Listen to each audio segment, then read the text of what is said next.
So that's Greg Howe's Bad Racket. And I noticed when you were introducing that one, Owen, you were talking about the sort of jazzy connection there. And I was thinking of Mark King from Level 42 with that kind of waka waka waka bit that was going on there. That was courtesy of Mr. Billy Sheehan, who was almost sort of like the Van Halen of the bass world. I love that track. I think it's a great mixture of sort of almost bebop type blues type and all of it sort of combined together with very high energy. And yeah, a load of us, we're trying to cop those arpeggios and all the tapping, all the sequence of that. And it's still something I play to this day and still trying to get down. So that's 20 odd years ago. No, Greg Howe was a great, very versatile player. And he actually, in the dreaded 90s, when this scene suddenly became dead on the table, he had to earn his living by playing with, he played with New Kids on the Block. He was actually played with Michael Jackson for a few years. He was a good example of a guy who turned his amazing skill into sort of a gun for hire. Okay, so we've got more now from the Shrapnel studio, is that right? This is correct, yeah. This is the first example today of a track featuring two guitarists. This is Marty Friedman and Jason Becker. And they teamed up to form this outrageous dual guitar band called Cacophony.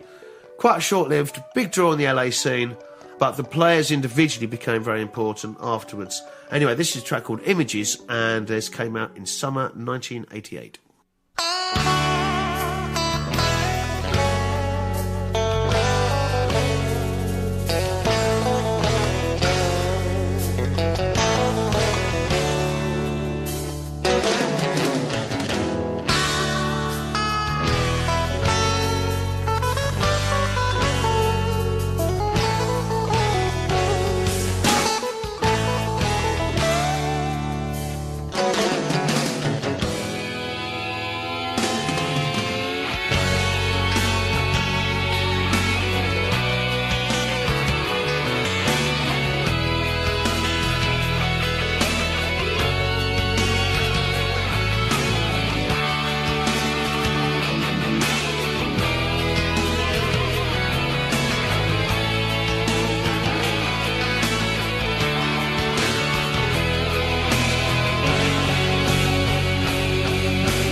Marty Friedman and Jason Becker there with Images. And Owen, you said that it was quite a short-lived project done together.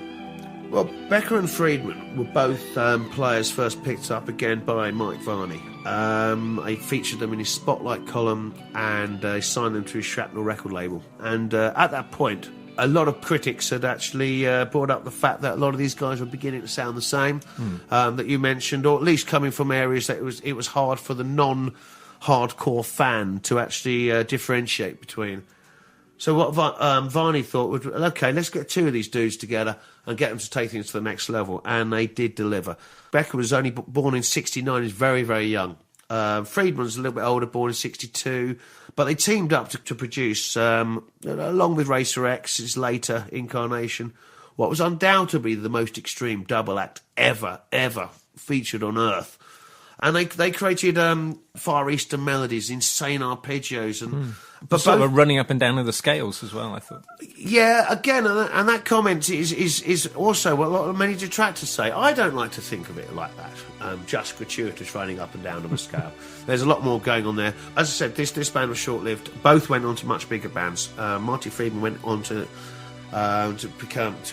achieve a lot of success with thrash metal band Megadeth, who were a big chart band throughout the 90s. Yeah.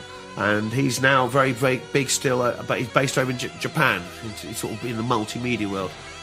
Jason Becker replaced Steve Vai in David Lee Roth's band, but tragedy was unfortunately soon to come, and that makes our final track, the epic Jason Becker masterpiece, Altitudes, all the more poignant.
Jason Becker and Altitudes, and you were hinting there that maybe his career was short-lived too. Becker could have been probably would have been the biggest guitarist in the world, we all think. Unbelievably talented. The tracks you've heard there were all recorded before he was 20. And when Steve Vai left Dave Lee Roth to pursue his solo career and do playing with people like Whitesnake, every hot guitarist in the world would have gone for that gig, because it guaranteed you're going to get your name name known immediately throughout the world. And Roth picked Jason Becker. Unfortunately, even before they finished with recording the album, he picked up motor neurone disease, basically, and he was given 3 to 5 years to live. This guy was 20. Oh, gosh. But amazingly, he's still alive to this day. He's still releasing music, still composing via eye-controlled software. It's amazing stuff. Please, everyone, check out Jason Becker online.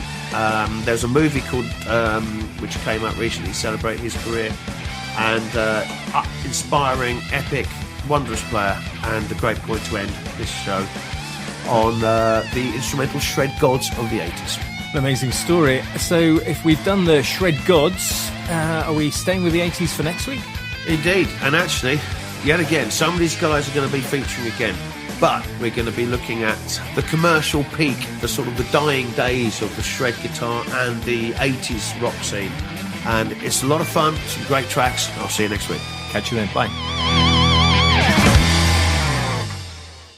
MK Pulse proudly sponsors Seclo Sounds. MK Pulse is Milton Keynes' local magazine, bringing helpful information on food, health, fashion, money, travel, culture and much more to 84,000 people every month. Plus news, views and what's on from around the city.